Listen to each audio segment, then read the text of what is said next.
Assalamualaikum warahmatullahi wabarakatuh. Perkenalkan, nama saya Barul Alam Naimullah, Program Studi Pendidikan Guru Sekolah Dasar, Fakultas Keguruan dan Ilmu Pendidikan, Universitas Tanjung Pura. Di video kali ini, kita akan membahas tentang peran guru sekolah dasar dalam bimbingan konseling. Sebelum kita membahas lebih dalam, apakah kita tahu apa yang dimaksud dengan bimbingan konseling? Prayitno DKK pada tahun 2003 mengungkapkan bahwa bimbingan dan konseling adalah pelayanan bagi siswa, baik secara perorangan maupun kelompok, yang bertujuan agar siswa tersebut menjadi mandiri dan dapat berkembang secara optimal. Layanan bimbingan dan konseling atau yang biasa kita sebut dengan BK dapat membuat siswa mencapai keinginan belajarnya, menolong siswa dalam mencapai prestasi akademik, hingga mengembangkan potensi yang dimiliki oleh siswa. Dengan bimbingan konseling juga, siswa dapat berkonsultasi terkait permasalahan yang dihadapinya, apa yang dirasakannya, dan juga permasalahan-permasalahan yang terjadi di lingkungan sekitarnya. Apa manfaat dari bimbingan dan konseling oleh guru sekolah dasar? Manfaat bimbingan dan konseling sangat diperlukan di sekolah, terutama sekolah dasar. Berikut adalah manfaat dari bimbingan konseling di sekolah dasar. Yang pertama, mengembangkan potensi yang dimiliki oleh peserta didik. Yang kedua adalah untuk mengatasi masalah-masalah yang dialami saat peserta didik tersebut sedang belajar. Yang ketiga adalah untuk memotivasi peserta didik dalam belajar ataupun menuntut ilmu. Yang keempat adalah untuk menanamkan kepada peserta didik nilai-nilai moral yang sesuai dengan nilai-nilai Pancasila. Berikutnya, gue pindah-pindah terus ya. Berikutnya, apa saja jenis pelayanan bimbingan dan konseling? Menurut Toirin pada tahun 2015, jenis-jenis pelayanan bimbingan dan konseling terdiri dari 9. Yang pertama, layanan orientasi. Layanan orientasi adalah layanan bimbingan dan konseling yang membuat siswa atau konseli untuk memahami lingkungan yang baru saja dimasuki oleh siswa, memfasilitasi dan mempercepat peran individu dalam lingkungan barunya. Yang kedua, layanan informasi. Layanan informasi adalah layanan bimbingan dan konseling yang menjadikan siswa atau konseli untuk bisa menerima dan memahami berbagai informasi.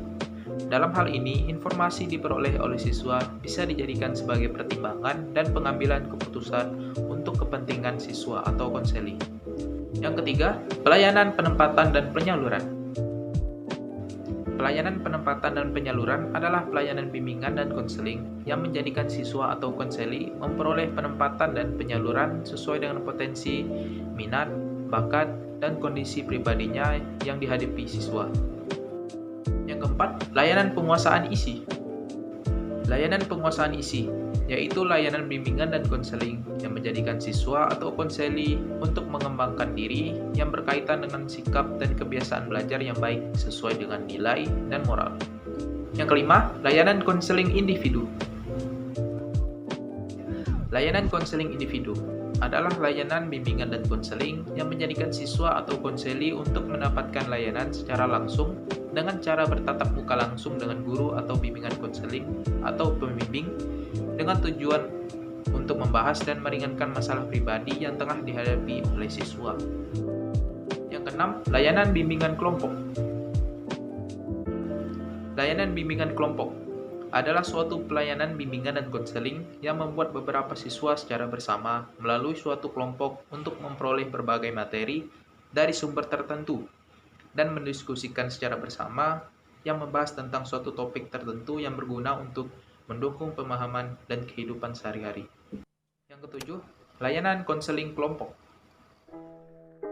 Layanan konseling kelompok adalah bentuk pelayanan bimbingan dan konseling yang memberikan kesempatan kepada siswa atau konseli untuk berdiskusi dan memecahkan masalah yang dialami melalui pembahasan kelompok.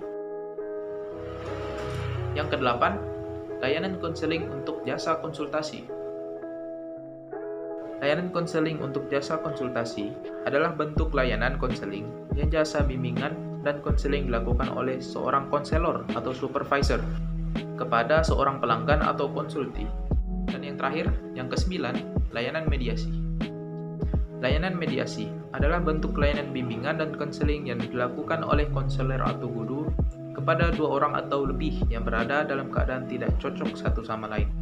Dalam artian, layanan mediasi ini dilakukan oleh konselor supaya bertemunya kesepakatan dan keinginan yang ingin dicapai atau yang diinginkan oleh konseling. Yang terpenting dalam bimbingan konseling ialah pendidikan moral, karena tujuan dari bimbingan dan konseling itu sendiri ialah untuk meningkatkan moral peserta didik agar menjadi siswa yang bersikap dan berperilaku lebih baik lagi, baik di lingkungan keluarga, lingkungan sekolah, hingga lingkungan masyarakat. Peranan guru sebagai pendidik ataupun sebagai konselor memiliki peranan yang sangat besar untuk membentuk karakter peserta didiknya. Guru harus membimbing peserta didik ke arah yang lebih baik guna tercapainya tujuan pendidikan. Oke, sekian pembahasan saya pada topik kali ini. Saya ucapkan terima kasih. Wabillahi taufik wal hidayah. Wassalamualaikum warahmatullahi wabarakatuh. And stay classy.